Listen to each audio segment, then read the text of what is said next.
नमस्कार, मैं विक्रम सिंह। आज मैं एल्डिहाइड कीटोन यानी कार्बोनिल कंपाउंड्स के इंपॉर्टेंट रिएक्शंस कराऊंगा, नेम रिएक्शन कराऊंगा। ये सारे नेम रिएक्शन आपको याद रखना ही होगा, तभी जाकर के आप बेहतर रिजल्ट प्राप्त कर पाओगे। और इन्हीं रिएक्शंस को कई तरह से आपको पूछे जाएंगे। तो भाई सबसे पहले रिएक्शन पता होगा, तभी जाकर के उनके बनाए हुए क्वेश्चंस यानी उनसे रिलेटेड क्वेश्चंस को सॉल्व कर पाएंगे। तो चलिए एक एक करके इनके रिएक्शंस देखते हैं, इंपॉर्टेंट रिएक्शंस देखते हैं। सबसे पहली बात यह है कि आज मैं आपको पहले बताऊं एल्डिहाइड कीटोन क्या होते हैं। सबसे पहले बात तो यह कहूंगा कि भाई समझो CO समूह को क्या कहते हैं। कार्बोनिल ग्रुप कहते हैं इसको, कार्बोनिल ग्रुप। और ये जो कार्बोनिल ग्रुप है, उसी कार्बोनिल ग्रुप पर दो तरह के स्ट्रक्चर हो सकते हैं।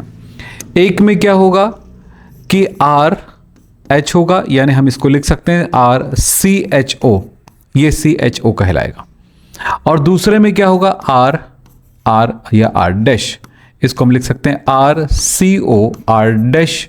अब दोनों में क्या डिफरेंस है? इसमें क्रियात्मक समूह माना जाएगा CHO को, यानी कि ये एल्डिहाइड है,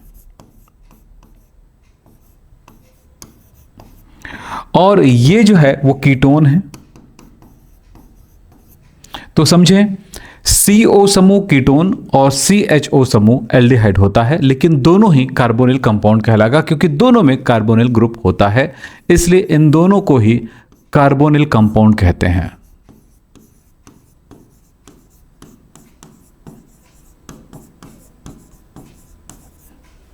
दोनों को ही कार्बोनिल कंपाउंड्स कहा जाता है। बस इतनी ही बातों को याद रखिए, फिर आगे बढ़ते हैं। एल्डिहाइड कीटोन में जो रिएक्शंस होंगे, नेम रिएक्शन होंगे, वो इंपॉर्टेंट क्या है? इसमें आएगा सबसे पहला रोज़ेनमुंड अपचयन। रोज़ेनमुंड अपचयन, रोज़ेनमुंड अपचयन क्या होता है? सीधा सा एक बात याद रखिएगा कि acid chloride RCOCl, acid chloride का पर हाइड्रोजन गैस प्रवाहित करेंगे, हाइड्रोजन गैस प्रवाहित करेंगे तो क्या होगा? इसको थोड़ा साफ लिख देते हैं। देखें, एसिड क्लोराइड पर क्या प्रवाहित करेंगे? Hydrogen gas. लेकिन यहां पर कंडीशन पे याद रखा कि पैलेडियम एक उत्प्रेरक है, प्लस इसमें बेरियम सल्फेट भी मिला देंगे, क्योंकि ये बेरियम सल्फेट उत्प्रेरक विष है। उबलती जाइलिन माध्यम में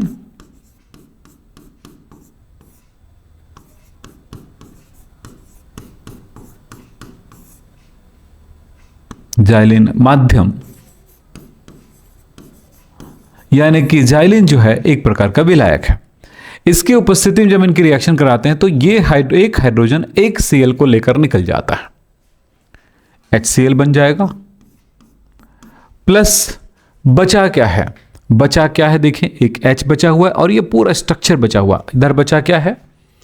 RCO बचा हुआ है, और इस तरफ बचा है H, ये वाला वो यहां पे आके जुड़ गया, यानी कि Cl को हटाया, Cl की जगह H जुड़ गया। एक प्रतिस्थापन अभिक्रिया है। ये अभिक्रिया कहलाता है रोज़ेनमुंड अपचयन। यहां पे आप क्या देख रहे हैं? पैलेडियम उत्प्रेरक तथा बेरियम सल्फेट उत्प्रेरक विष की उपस्थिति में, पैलेडियम उत्प्रेरक तथा बेरियम सल्फेट उत्प्रेरक विष की उपस्थिति में उबलती हुई जाइलिन माध्यम में एसिड क्लोराइड पर हाइड्रोजन गैस प्रवाहित करेंगे तो हमें एल्डिहाइड प्राप्त होता है। तो इस विधि से केवल एल्डिहाइड ही बना सकते हैं। R आप अपनी मर्जी से चेंज कर लीजिए। R है CH3, C2H5, C6H5, एलिफेटिक या एरोमेटिक कार्बन श्रृंखलाएं हो सकता है। चलें साहब, आगे बढ़ते हैं। अगला है स्टीफन अभिक्रिया। स्टीफन अभिक्रिया किसको कहेंगे? कोई एल्काइल साइनाइड लेकर के R⁻N एल्काइल साइनाइड लेकर के उस पर नवजात हाइड्रोजन की क्रिया कराएंगे, यानी कि परमाणविक हाइड्रोजन है। ये परमाणविक हाइड्रोजन आएगा कहां से? ये आएगा स्टेनस क्लोराइड और HCl की क्रिया से। ये आपस में क्रिया करेंगे, हाइड्रोजन गैस बनाएगा और ये हाइड्रोजन गैस यहां पर ट्रिपल बॉन्ड में से एक पाई बॉन्ड को तोड़ देगा। तो यहां पर 2 हाइड्रोजन की जरूरत पड़ेगी। हम इसे H2 नहीं लिखेंगे क्योंकि ये नवजात हाइड्रोजन है, परमाणुिक हाइड्रोजन है, एटम है ये। तो यहां पर क्या हुआ, RC ट्रिपल बॉन्ड में से एक बॉन्ड टूटते ही दोनों में एक एक वैलेंसी आ गई, संयोजकता आ गई।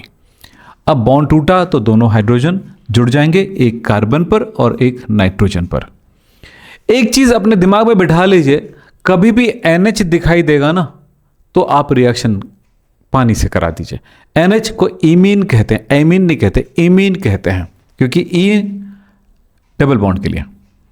अब इसे जल से क्रिया कराएंगे H2O से, तो क्या करेगा, यहां पर भी देख लीजिए कि क्या होने वाला है।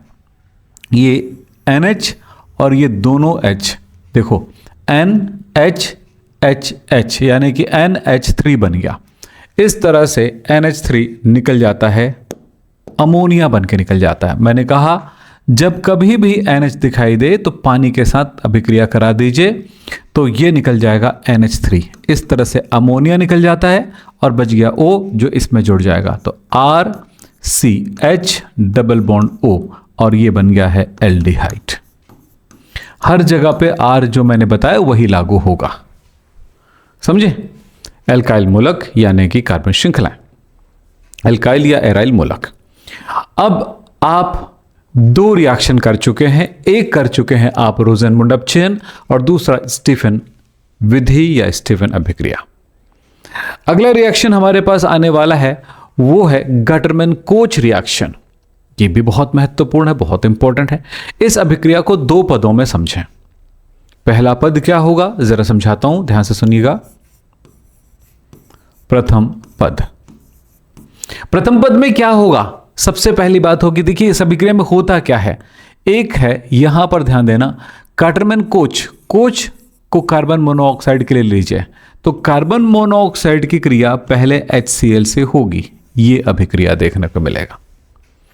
फिर जो भी बनेगा उसकी अभिक्रिया बेंजीन से होगा, दूसरा पद होगा। सीधा सीधा जवाब ध्यान रखना। पहला क्या बताया मैंने, पहला बताया मैंने कि कोच लिखा हुआ है ना, गटरमैन कोच, कोच मतलब कार्बन मोनोऑक्साइड।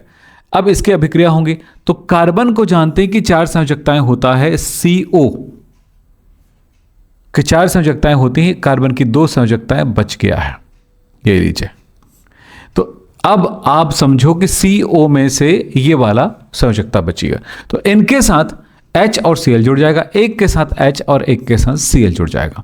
वैसे कार्बन मोनोऑक्साइड की संरचना ऐसी होती है, देख लें, ये डबल बॉन्ड उपसंयोजी बंध, ये उपसंयोजी बंध दुर्बल है, बॉन्ड टूट गया, ब्रेक हो गया, 2 संयोजकताएं बच गई, देखो 2 अयुग्मित इलेक्ट्रॉन बचा हुआ है। ध्यान रखें, यही छोटी छोटी बातें हम समझते हैं ना, तभी रिएक्शंस कर पाते हैं। चलो ये हो गया। अब क्या करेंगे, जो बना हुआ है उसकी अब बेंजीन से रिएक्शन करा देना बस। पहला रिएक्शन किसके साथ, कोच CO के साथ HCl की क्रिया, और वो जो बन गया उसकी अभिक्रिया कराएंगे अब द्वितीय पद में। द्वितीय पद का रिएक्शन बेंजीन के साथ होगा। बेंजीन से अभिक्रिया किसकी, जो बना है, क्या बना है, HCOCl एल्यूमिनियम क्लोराइड की उपस्थिति में, एनहाइड्रस AlCl3 की उपस्थिति में। तो क्या करेगा ये कि ये जो Cl है, ये जो स्ट्रक्चर है, इसके किसी एक H को लेकर के HCl बन के निकल जाएगा, निकल गया HCl। अब क्या बचा है भाई आपके पास, ये बचा हुआ है बेंजीन रिंग,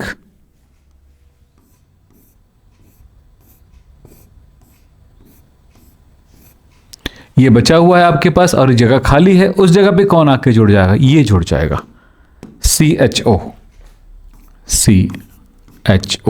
CHO, तो ये कहलाएगा बेंजल्डिहाइड।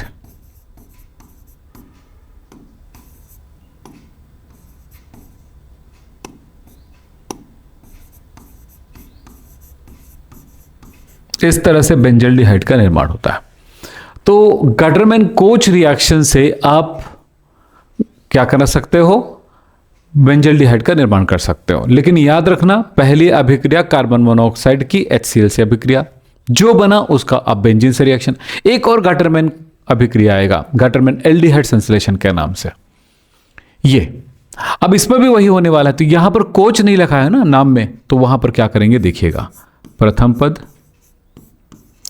जब कोच नहीं लगा है तो इस जगह पे एक बात याद रखना, वो है गाटरमैन एल्डिहाइड संश्लेषण, यहां पे एल्डिहाइड बनाना है, पर यहां पर उसकी जगह पे HCN से अभिक्रिया होगी HCl की।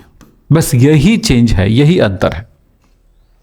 कोच लगा है तो CO, कोच नहीं लगा है तो HCN। अब यहां पर HC ट्रिपल बॉन्ड N संरचना है, आपका पता है ये बात। तो यहां एक बंद को हटा दीजिए तो दोनों जगह पर वैलेंसी आ गई। HCl जोड़ने के लिए जगह हो गया, H पॉजिटिव होता है तो नाइट्रोजन। अब ये H जो है नाइट्रोजन पे जाना चाहिए कि कार्बन पर, हमेशा याद रखना H हमेशा नाइट्रोजन पर ही जाएगा। H हमेशा विद्युत ऋणात्मक पर जाएगा। कार्बन और नाइट्रोजन की विद्युत ऋणात्मकता का तुलना करें तो नाइट्रोजन अधिक विद्युत ऋणात्मक है, तो हाइड्रोजन धनात्मक होने की वजह से नाइट्रोजन पर चला जाएगा। अब हाइड्रोजन चला गया नाइट्रोजन पर, ये लीजिए बच गया Cl, कार्बन पर आ जाएगा। अब द्वितीय पद आपको बताया था बेंजीन से होता है रिएक्शन, बेंजीन के साथ। तो बेंजीन की स्ट्रक्चर क्या है बेटा, देखो ये है बेंजीन का स्ट्रक्चर। इसके एक जगह का H इस जो बना है उससे रिएक्शन करेगा, HCCl डबल बॉन्ड NH। चलिए अब यहां पर प्रतिस्थापन अभिक्रिया, तो यहां पर भी एनहाइड्रस एल्यूमिनियम क्लोराइड की जरूरत पड़ेगी।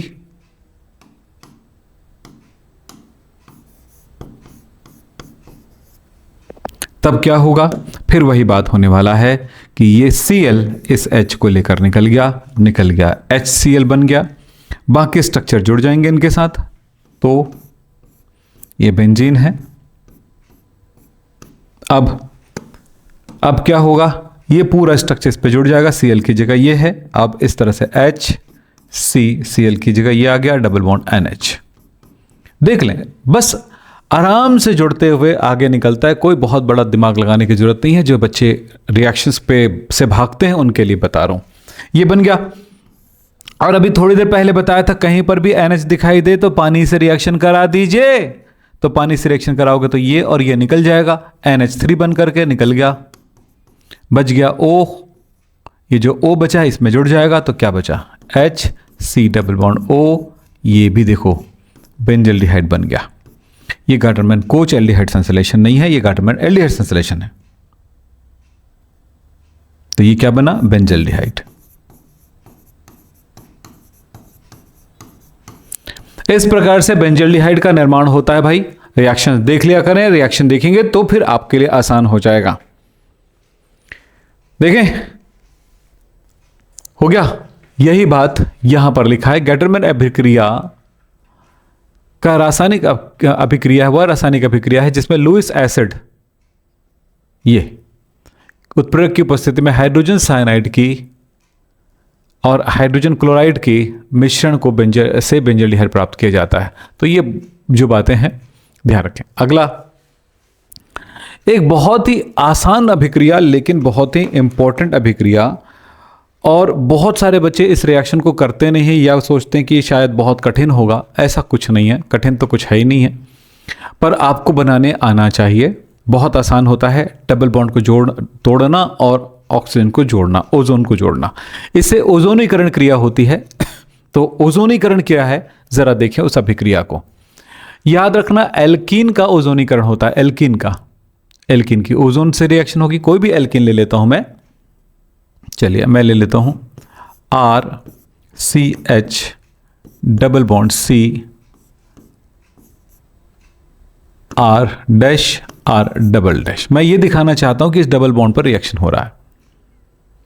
रिएक्शन किन के साथ, देखें O3 के साथ। अब ये ओजोन जो है इस जगह पे जाके जुड़ेगा, तो क्या करेगा, डबल बॉन्ड को तोड़ देगा, दो भाग में टूट गया। RH ये लीजिए, इधर भी टूट गया, इस जगह पे R डैश था, इस जगह पे R डबल डैश लिखे थे। बंद टूट गया, देख रहे हैं, तो इसकी दो संयोजकता बच गया, इसका भी दो संयोजकता बच गया। ओजोन में ऑक्सीजन परमाणु 3 है, 3 ऑक्सीजन इसमें, तो एक ऑक्सीजन इस जगह पर इन दोनों के साथ जुड़ जाएगा। अब एक दोनों के लिए हो गया तो अब बच गया 2, दोनों को एक एक ऑक्सीजन मिल जाएगा, एक ऑक्सीजन यहां पर, एक ऑक्सीजन यहां पर। अब इसमें अयुग्मित अयुग्मित इलेक्ट्रॉन जो है आपस में जुड़ जाएंगे। यह कहलाता है ओजोनाइट। इसी तरह से जोड़ना है, डबल बॉन्ड जहां पर भी हो उसको ओजोन को घुसा दीजिए, उस जगह पर डाल दीजिए, उस जगह पर मिला दीजिए।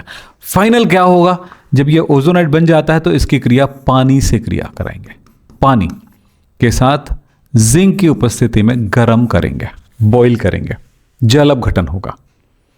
पानी यहां पर एक बड़ा महत्वपूर्ण काम करता है, वो कि ये पानी इस जगह के बीच वाले ऑक्सीजन को लेकर निकल जाता है और इसे तोड़ देता है, यानी कि इधर वाला भाग अलग हो जाएगा। देखो ये ले लिया इसने तो क्या मिला, निकल गया H2O2 निकल जाता है, बन गया H2O2। अब आपके पास इधर कुछ बचा, उधर कुछ बचा, देख लें क्या क्या बचा है, जरा देखें। इधर जो बचा हुआ है वो क्या है, RHC ऐसा, और नीचे O। दूसरे साइड में क्या बचा देखें तो R dash, R double dash और O, इस तरह से। ये लीजिए, आप देख रहे हैं कि एल्डिहाइड बना, RCHO एल्डिहाइड बना, यहां पर कीटोन बना, कीटोन बना। एल्डिहाइड और कीटोन, एल्डिहाइड दोनों हो सकता है, दोनों कीटोन हो सकता है, डिपेंड करता है कि इस जगह पर कार्बन, डबल बॉन्ड वाले कार्बन पर क्या क्या जुड़ा हुआ है। तो आप इसका भी ओजोनीकरण करके देखिए, CH2 डबल बॉन्ड CH2, इसका करके देखिए, डबल बॉन्ड तोड़ेंगे, इस जगह पे ओजोन जोड़ेंगे, तीनों ऑक्सीजन। जैसे मैं अगर कहूं तो ओजोन जोड़ दिया मैंने, तो क्या मिला, C पर 2H ऑलरेडी था, इस C पर भी 2H आया, एक ऑक्सीजन बीच में, और यहां पर डबल बॉन्ड टूटने की वजह से बिल्कुल ऐसे ही। यहां पर आगे क्या हो जाएगा, जिंक की उपस्थिति में पानी के साथ उबालेंगे तो एक पानी H2O2 निकल जाएगा, ये वाला ऑक्सीजन निकल गया, फिर ये वाला भाग अलग हो गया, ये वाला भाग अलग हो गया, ये क्या बना, HCHO, इस तरह से HCH डबल बॉन्ड O, इधर भी ये लीजिए दोनों H, तो ये फॉर्मेल्डिहाइड बन गया। ऐसे ही आप कई रिएक्शंस करा सकते हैं आप अपनी मर्जी से। मैं यहां पर देता हूं CH3 CH double bond CH2, इसका भी कराइए, तो सबका ओजोनीकरण कर सकते हो यदि आपने पहले वाले पे प्रैक्टिस करोगे या किया है तो वो एग्जाम में कोई किसी भी चीज का ओजोनीकरण पूछा जा सकता है, तो डिपेंड करता है आप क्या करना चाहेंगे। अगला रिएक्शन हमारा आ रहा है, वो है एल्काइन का जल योजन।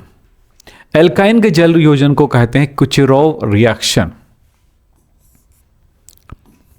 कुचेरोव रिएक्शन, ये रिएक्शन क्या है जरा समझेंगे।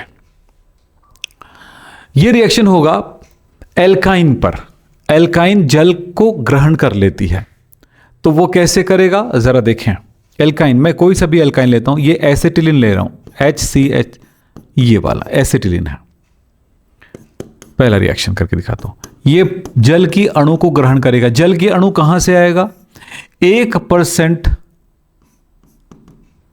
HgSO4 की उपस्थिति में डाइल्यूट H2SO4 के द्वारा रिएक्शन है। 60 डिग्री सेल्सियस पर यह रिएक्शन हो रहा है। अब रिएक्शन पे ध्यान दीजिए,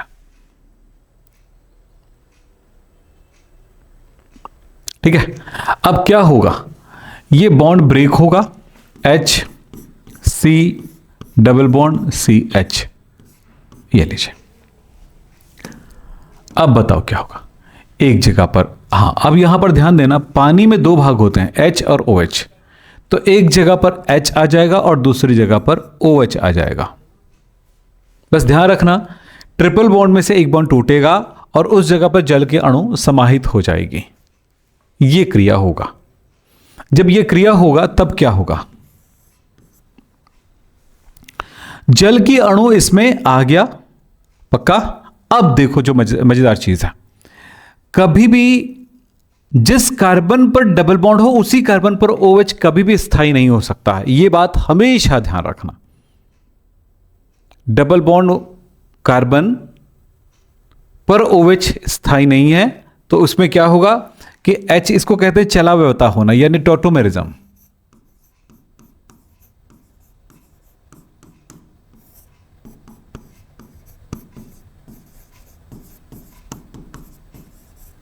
क्या होना है उसको समझें। इस जगह पर होता क्या है कि ये H जो है उस पड़ोसी कार्बन पर चला जाएगा और ये जो डबल बॉन्ड है ये इस ऑक्सीजन और कार्बन के बीच में आ जाएगा। क्या मिला जरा देखें। इस जगह पर होगा H, ये 2 था, एक H और आ गया तो सिंगल बॉन्ड हो जाएगा यहां पर, क्योंकि डबल बॉन्ड यहां पे आ गया और इस जगह पर डबल बॉन्ड और ये H तो जुड़ा हुआ है। देखो क्या मिला, CH3CHO यानी कि एसिटाल्डिहाइड मिला।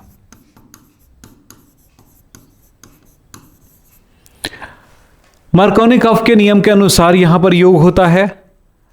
तो अगर मैं दूसरे एग्जाम्पल को लेके चलूं तो क्या होने वाला जरा समझेंगे। मैं अगर ले लेता हूं CH3 C triple bond CH, तब अगर जल योजन हुआ तो क्या होगा। फिर वही बात, 1% मर्क्यूरिक सल्फेट की उपस्थिति में रिएक्शन है। डाइल्यूट H2SO4 रहेगा, 60 डिग्री सेल्सियस तापमान रहेगा। अब क्या होगा, जल है, जल का ऋणात्मक भाग उस कार्बन पर जुड़ेगा जिसमें हाइड्रोजन की संख्या कम है। इस कार्बन पर हाइड्रोजन एक भी नहीं है जबकि इस पर एक है, तो एक की तुलना में 0 कम हुआ तो कम हाइड्रोजन होगा उसमें जुड़ेगा, यानी कि इस कार्बन पर जुड़ेगा। अब क्या हुआ जरा देखो तो, CH3 डबल बॉन्ड C, यहां पर H2, ये लीजिए, या यूं कह सकता हूं कि यहां पर 2 H पहले से लगा हुआ है तो इसको मैं लिख दूं, ये लीजिए, एक ही हाइड्रोजन था। तो अब क्या हुआ जरा देखें, ये लीजिए, तो यहां पर ये जो माइनस वाला भाग है इस कार्बन पर जुड़ेगा, इस कार्बन पर, तो ये OH हो गया और ये H जो बचा है इस जगह पे जुड़ गया। कलर से दिखा देता हूं, इसका कलर वाइट है तो वाइट में दिखा देता हूं। चलिए ये लीजिए। अब अगला रिएक्शन, अगला पार्ट होगा चलाव्यता का। क्यों चलाव्यता होगी, टॉटोमेरिज्म क्यों होगा, क्योंकि आपको बताया था जिस कार्बन पर डबल बॉन्ड हो उसी पर OH नहीं हो सकता। तो OH वाला H अपने पड़ोसी कार्बन को दे दी जाती है तो हाइड्रोजन CH3 हो गया ये, और ये डबल बॉन्ड हो गया। तो क्या मिला जरा देखें, CH3 C double bond O CH3, यानी कि यहां पर ये बना एसीटोन। इस प्रकार से कीटोन बना। तो डिपेंड करता है ट्रिपल बॉन्ड किस में है, कहां पे है, किस रूप में है, इस आधार पर यहां पर जल योजन की क्रिया होगी। इसे कुचेरोव रिएक्शन कहते हैं, ध्यान रखेंगे।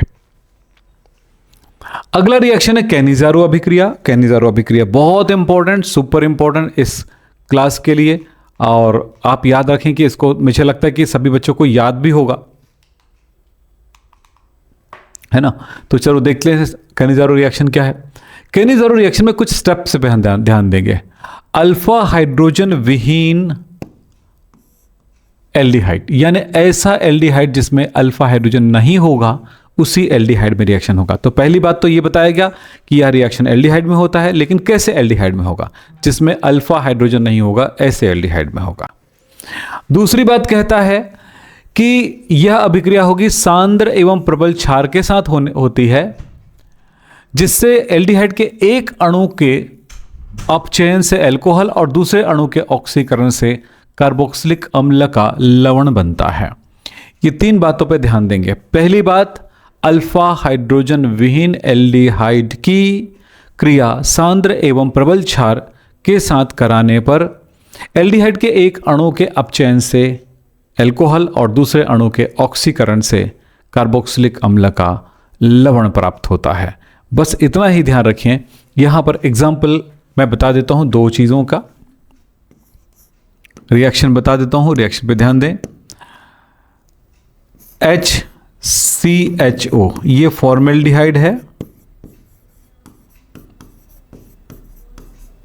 फॉर्मेल्डिहाइड की दोनों अनुभाग लेता है, NaOH या KOH ले सकते हैं। तब क्या होगा, एक अणु का CH3OH अपचयन से अल्कोहल बनेगा, दूसरे अणु के ऑक्सीकरण से मिलेगा HCOONA। इसी तरह से अगर मैं बेंजल्डिहाइड लेता हूं C6H5CHO, तो इसके भी 2 अणु लगेंगे और रिएक्शन होगा NaOH, और क्या हो जाएगा यहां पर C6H5CH2OH और दूसरा बन जाएगा C6H5COONA। इस रिएक्शन का डिटेल आपको मेरे डिटेल क्लास में मिल जाएगा, एल्डिहाइड कीटोन, जहाँ पे पढ़ाया हूँ और जहाँ पे आप सर्च भी कर सकते हैं। कैनिज़ारो अभिक्रिया आप सर्च कर सकते हैं। कैनिज़ारो अभिक्रिया विक्रम हैप केमिस्ट्री सर्च करेंगे तो मेरी वीडियो आ जाएगी जिसमें कैनिज़ारो अभिक्रिया को बहुत डिटेलिंग में आपको समझाया गया है, क्योंकि इसमें बहुत सारी चीज़ें जानना पड़ता है, तो स्टेप बाय स्टेप उसको सिखाया गया है। तो उनको आप एक बार ज़रूर देख लें ताकि आपको फ़ायदा हो जाए। अन्यथा हम क्या है कि हमें इंपॉर्टेंट रिएक्शन, नेम रिएक्शन कौन है वो बताने में फिर बहुत समय लग जाएगा। तो बहुत सारे रिएक्शंस है, इसको करना ज़रूरी है और सारे नेम रिएक्शन आपको मैं करा रहा हूँ, इस पर पूरा प्रैक्टिस करते जाइए। कैनिज़ारो अभिक्रिया में क्या हो रहा है कि अल्फा हाइड्रोजन नहीं होगा, वैसे एल्डिहाइड होगा। लेकिन एक रिएक्शन और होता है जिसको कहते हैं एल्डोल संघनन। एल्डोल संघनन में क्या होगा कि अल्फा हाइड्रोजन होगा ऐसे एल्डिहाइड और ऐसे कीटोन पर यह अभिक्रिया होगी, यानी कि यहाँ पर अल्फा हाइड्रोजन होना अनिवार्य है। तो अल्फा हाइड्रोजन युक्त एल्डिहाइड और कीटोन कौन सी क्रिया देगी? एल्डोल संघनन देगी। तो लिखा हुआ है अल्फा हाइड्रोजन युक्त कार्बोनिल यौगिक, इसलिए कार्बोनिल यौगिक को कहते हैं एल्डिहाइड कीटोन, याद रखना। का तनु क्षार, यहाँ वहाँ पर प्रबल क्षार था ना कैनिज़ारो में, याद रखना कि उपस्थिति में संघनन करके बीटा हाइड्रोक्सी एल्डिहाइड या बीटा हाइड्रोक्सी कीटोन बनता है, यानी बीटा हाइड्रोक्सी कार्बोनिल कंपाउंड का निर्माण होता है। अब देखो क्या हो रहा है, CH3CHO, ये देखें ये अल्फा हाइड्रोजन है, 2 अणु में भाग लेता है। मैं एक को ऐसे ओपन करके दिखा रहा हूं इस तरह से, ये लीजिए, दोनों ही चीज़ें जहाँ पे रिएक्शन होगी। ये तनु क्षार की उपस्थिति में रिएक्शन है, तो हम तनु क्षार में या दुर्बल क्षार में बेरियम हाइड्रोक्साइड लेते हैं, पर दुर्बल क्षार है। तब क्या होता है, एक अणु का ये अल्फा कार्बन है तो अल्फा हाइड्रोजन हो जाएगा। ये क्या चीज़ है? Alpha carbon, alpha hydrogen. एक अल्फा हाइड्रोजन यहां से निकला और ये O में चला गया, क्योंकि डबल बॉन्ड टूटेगा O का, तो क्या बनेगा जरा देखें, CH3COH। यहां पर डबल बॉन्ड था, एक बॉन्ड मैंने ब्रेक किया, जैसे तोड़ा मुझे एक संयोजकता यहां पर, एक संयोजकता यहां पर मिली। इस जगह पर O चला गया, ये O की जगह पे चला गया H, और बाकी जो बचा है इस कार्बन के साथ चला जाएगा CH2CHO। देख लें, ये अल्फा कार्बन हुआ, ये बीटा कार्बन हुआ, तो बीटा हाइड्रोक्सी एल्डिहाइड का निर्माण हो गया। ये कहलाता है एल्डोल संघनन। ये कहलाता है एल्डोल संघनन। अच्छे से इसको प्रैक्टिस में ले लीजिए। अब चलें क्रॉस एल्डोल संघनन की तरफ चलते हैं। क्रॉस एल्डोल संघनन में क्या होता है कि 2 अलग अणुएं भाग लेती हैं। एल्डोल संघनन होता है, क्या बोला, क्रॉस एल्डोल संघनन में क्या होगा, 2 अलग अणुएं, 2 भिन्न कार्बोनिल कंपाउंड का एल्डोल संघनन होता है। 2 भिन्न कार्बोनिल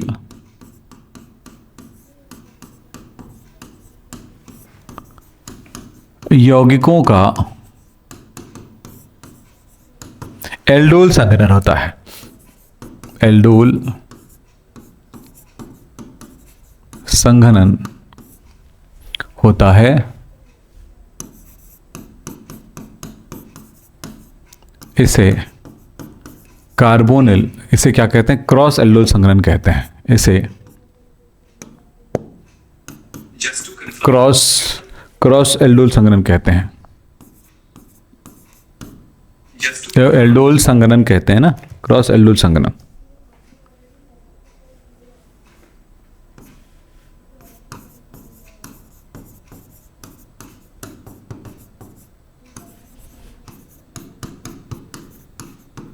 ठीक है, अब देखो कैसे, मैंने चलो यहां ले लिया मैंने CH3CHO, ये है एसिटिल्डिहाइड। मैंने ले लिया यहाँ पर एल्डिहाइड ना लेकर के, चलो कीटोन ले लिया, CH3 ये ले लिया। यहाँ पर दो तरह की घटनाएं हो सकती हैं। देखिए बेरियम हाइड्रोक्साइड की उपस्थिति में रिएक्शन है। ये हो सकता है कि इसका एक अल्फा हाइड्रोजन इस ऑक्सीजन में चला जाए, क्योंकि अल्फा भैया क्रियात्मक समूह से जुड़ा हुआ कार्बन अल्फा कार्बन कहलाता है, और अल्फा कार्बन से जुड़ा हुआ हाइड्रोजन अल्फा हाइड्रोजन कहलाता है। इसमें अल्फा हाइड्रोजन 6 है, इसमें हाइड्रोजन अल्फा हाइड्रोजन 3 है। ये चला गया मान लेते हैं, तो क्या मिला जरा देखें। ये हो सकता है तो ये मिलेगा CH3 CH और O के साथ चला गया H, O के साथ चला गया H, और ये जगह बचा, इस जगह पे क्या हो गया CH2 CO CH3, ये बन गया। ये भी बन सकता है कुछ मात्रा में, मैं या भी लिख देता हूं या मिश्रण के रूप में आप समझ जाएं।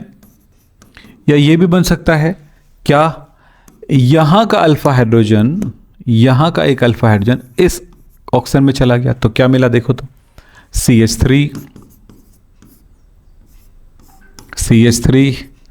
OH, अब यहां पर है CH2 CHO, ये भी बन सकता है। तो दोनों बन सकते हैं, दोनों का मिश्रण प्राप्त होगा, ये क्रॉस एल्डोल संघनन कहलाता है, याद रखना, बहुत इंपॉर्टेंट है। इसके बाद हम देखेंगे बेंजोइन संघनन। बहुत इंपॉर्टेंट रिएक्शन है बेंजोइन संघनन। इसमें कुछ भी आप देखें, पोटेशियम साइनाइड की उपस्थिति में बेंजल्डिहाइड का संघनन होता है। तो बेंजल्डिहाइड क्या होता है देखें,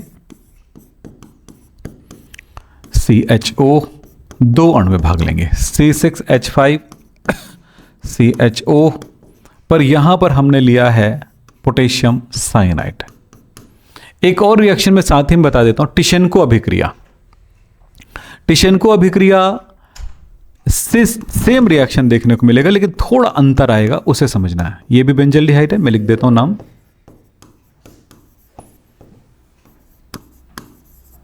प्लस C6H5 C∞OH, लेकिन यहां पर होगा aluminium ethoxide C2H5O thrice Al।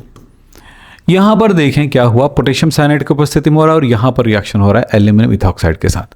तो पोटेशियम साइनाइड के साथ जो अभिक्रिया होती है उसको कहते हैं बेंजोइन संघनन। उसमें क्या होता है, यहां पर अल्फा हाइड्रोजन नहीं है बेटा, तो वो उपयोग ही नहीं आएगा। तो यहां पर है क्रियात्मक समूह का ये H यहां पर चला जाएगा। जरा देखो क्या हुआ है, देखो क्या हुआ है, C6H5 C∞OH है, देख रहे हैं, ये बॉन्ड ब्रेक हो गया, तब दोनों जगह वैलेंसी आई, इस जगह पर भी, इस जगह पर भी वैलेंसी आई ना। तो अब क्या बचा है जरा देखिए आप, मैंने कहा इसका ये H इसमें चला जाएगा, किस में चला जाएगा, O में, तो H चला गया O में, तो OH हो गया। बाकी जो बचा है वो इस जगह पे जुड़ जाएगा, CO C6H5, ये लीजिए, इसको कहते हैं बेंजोइन। बेंजोइन बन गया, यानी अल्फा हाइड्रोक्सी कंपाउंड बन गया, अल्फा हाइड्रोक्सी कीटोन बन गया। लेकिन यहां पर देखें सेम बातें होंगी, लेकिन ये H जो है, जो कि इसके O में जाना चाहिए ना, ऋणात्मक है, तो वैसा नहीं हो करके ये जो O है वो जाता है कार्बन पर। तब देखो क्या हुआ, C6H5 CO, H ऑलरेडी है, तो इसके कार्बन पर चलाएगा इसका ये H, और जो बच गया ये पूरा भाग C∞O C6H5 COO, देखो बीच में दो कार्बन के बीच में, यानी कि ये एस्टर बनता है। तो आप समझो बेंजोइन संघनन और क्या बोला मैंने, टिशेन्को अभिक्रिया, इन दोनों को आप देख सकते हैं, दोनों में काफी समानताएं हैं, लेकिन रिएक्शन में कुछ अंतर भी है।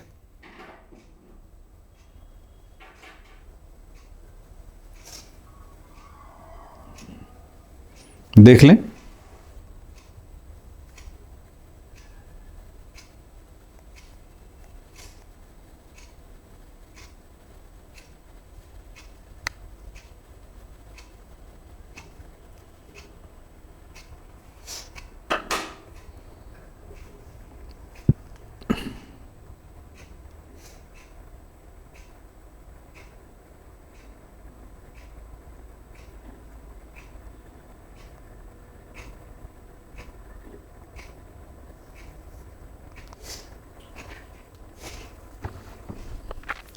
चले आगे बढ़े। अब इसके बाद देखेंगे पिनाकोल अपचयन। ये भी काफी इंपॉर्टेंट है आपके लिए। कौन सा बोला? पिनाकोल अपचयन। पिनाकोल अपचयन क्या होता है? मैग्नीशियम अमलगम तथा जल के द्वारा अपचयन होता है एसीटोन का या कीटोन का। कीटोन है हमारे पास ये CH3CO। एसीटोन हम कीटोन में ले रहे हैं, ये एसीटोन है। इसकी दो अणु हैं, 2H। Magnesium amalgam, magnesium mercury में घुला हुआ है, मैग्नीशियम अमलगम कहलाएगा। इसके साथ ये जल की क्रिया, ये हाइड्रोजन गैस देगा और ये हाइड्रोजन गैस एक अणु के द्वारा ग्रहण कर लिया जाएगा, एक हाइड्रोजन गैस। तो देखें C पर 2 CH3 है, O डबल बॉन्ड O है, आप देखे थे, तो ये बॉन्ड टूट गया और इसके पास एक हाइड्रोजन आ गया। स्ट्रक्चर थोड़ा सा साफ सुथरा बना दें, ये लीजिए OH आ गया, तो कार्बन की एक वैलेंसी बच गई। तो इसने एक हाइड्रोजन ग्रहण करते ही एक वैलेंसी बच गई, OH हो गया। CH3 इस कार्बन पर दोनों आ गए और एक OH लग गया। दूसरा स्ट्रक्चर बात होगा, सेम चीजें और बन गया इस साइड में, ये लीजिए।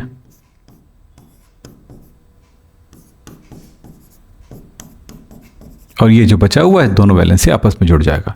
इसे कहा जाता है पिनाकोल। क्या कहा जाता है? पिनाकोल। इस तरह से इसमें alpha beta di hydroxy glycol का निर्माण होता है। इसके बाद देखें अगला रिएक्शन है क्लीमेंशन रिडक्शन, क्लीमेंशन अपचयन। ये भी बहुत इंपॉर्टेंट है। क्लीमेंशन अपचयन में क्या होता है? कोई भी कार्बोनिल कंपाउंड होगा वो एल्केन में परिवर्तित हो जाता है, कुछ इस तरह से। चाहे एल्डिहाइड हो या कीटोन हो, CO तो रहता ही है। ये 4 हाइड्रोजन आता है, हमें मिलता है हमें जिंक अमलगम प्लस HCl के द्वारा। ये हाइड्रोजन भरपूर मात्रा में मिलेगा और ये एक बॉन्ड को तोड़ेगा, डबल बॉन्ड को, और उस जगह से ऑक्सीजन को लेकर के निकल गया पानी बन के, और इस जगह इसको दे देगा 2 हाइड्रोजन। इस तरह से बन जाएगा एल्केन। ये एल्केन।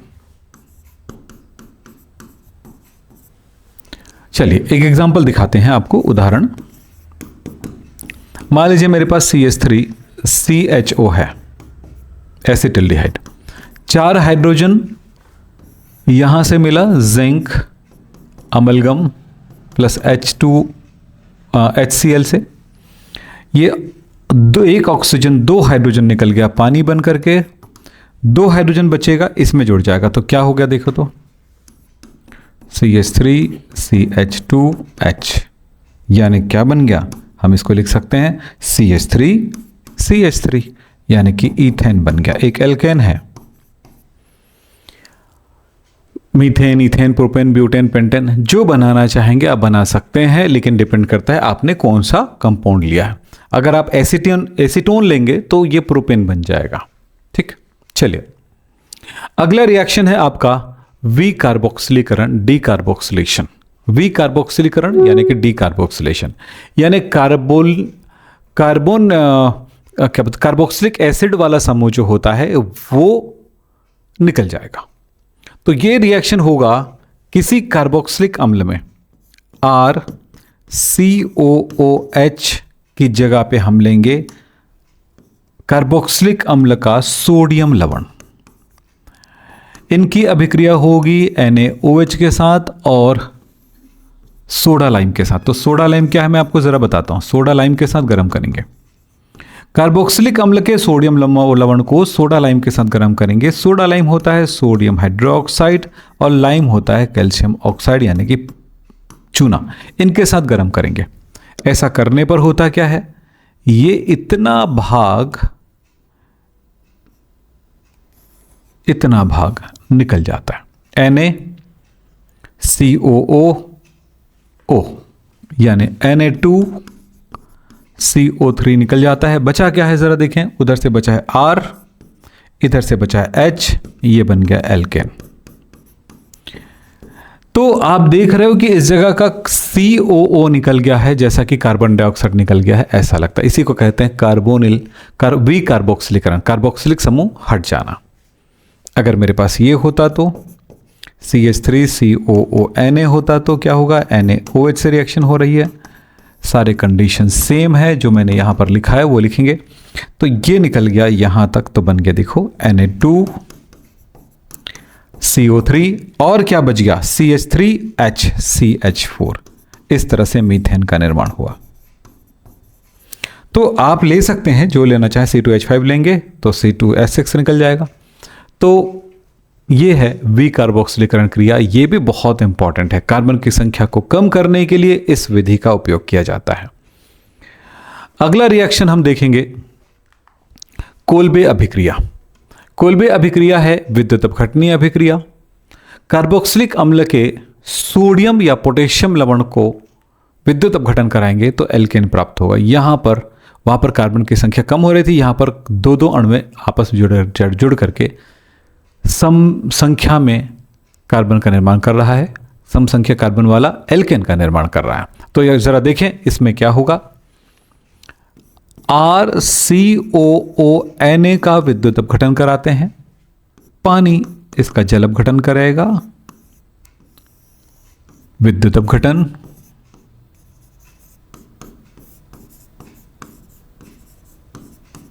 विद्युत अपघटन होगा तो हम देखेंगे कि दो अणु इसका भाग लेगा। Na जो है NaOH के रूप में निकल जाएगा, दो अणु, हाइड्रोजन गैस साथ में निकल जाएगा।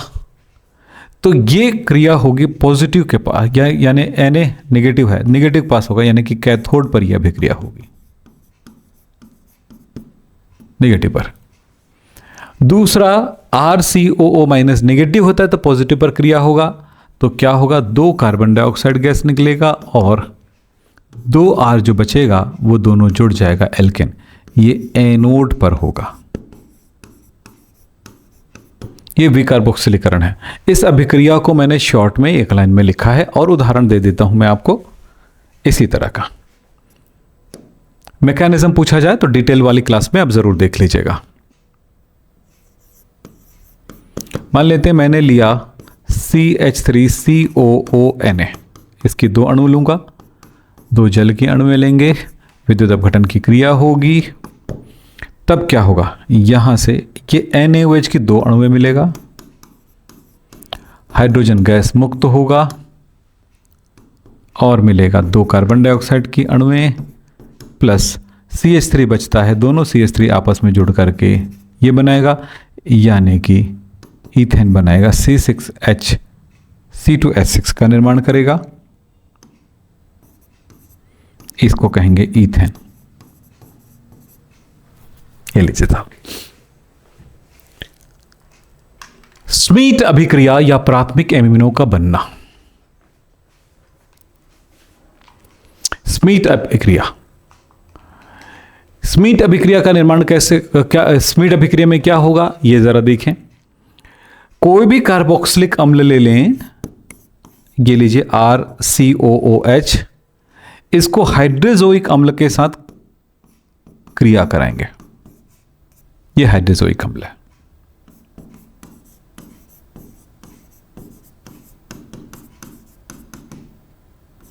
HN3 है ना, हाइड्रोजोइक एसिड है। ये होगा क्या, इसके 3 N में से 2 N निकल जाएगा N2 के रूप में,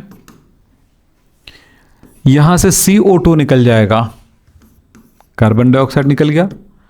अब जो बचा है, यहां पर बचा है एक H एक N, NH, और यहां पर H2, तो NH2, तो R NH2 का निर्माण हुआ। इस तरह से प्राइमरी एमीन का निर्माण होता है, प्राइमरी एमाइन का इस प्रकार से निर्माण होगा। इस अभिक्रिया को कहा जाएगा स्मीट अभिक्रिया। बहुत इंपॉर्टेंट रिएक्शन है। जितनी अभिक्रियाएं आज आपको कराया गया है, देख लिया आपने। तो बच्चों, जितनी भी अभिक्रियाएं आज कराई गई हैं आपको, बहुत ही इंपॉर्टेंट है और सारी अभिक्रियाओं को बड़े शिद्दत से बार बार आप एक बार प्रैक्टिस कर लीजिए। एग्जाम में जाएंगे, रिएक्शन संबंधित आपके प्रॉब्लम्स नहीं रहेंगे, इसलिए आपको ये अभिक्रियाएं कराई जा रही है। जरा ध्यान से प्रैक्टिस करके, लिख के, सिर्फ वीडियो ना देखें, वीडियो देखते समय पॉज प्ले करके देखें तो आप सीख पाएंगे। जिन बच्चों को मुझसे संपर्क करना है, डिस्क्रिप्शन बॉक्स में मेरा नंबर है, यहाँ पर भी आपको नंबर डिस्प्ले हो रहा होगा, इस पर हमें कॉल करके बात कर सकते हैं और अपने दोस्तों को बताएं हमारे चैनल के बारे में। और जिन लोगों ने, अगर आप लोगों में से किसी ने सब्सक्राइब नहीं किया है चैनल, तो सब्सक्राइब करिए, लाइक ज़रूर करिए भाई, ताकि हमें पता चले कि आप लोगों को पसंद आ रही है हमारी क्लास और इस क्लास से आपको फ़ायदे हो रहे हैं। लेकिन याद रखना, रिज़ल्ट मिलने पर यह नहीं, पहले आपको पता चल जाता है कि हम आपको क्या दे रहे हैं। तो बेटा, आपको बहकाएंगे नहीं, घुमाएंगे नहीं, डराएंगे नहीं, सिर्फ पढ़ाएंगे और सिखाएंगे और समझाएंगे ताकि आप आगे बढ़ सकें। कोई प्रोपेगेंडा नहीं होगी, सिर्फ पढ़ाई होगी। आज की क्लास यहीं पे समाप्त करते हैं। नमस्कार, धन्यवाद, थैंक यू।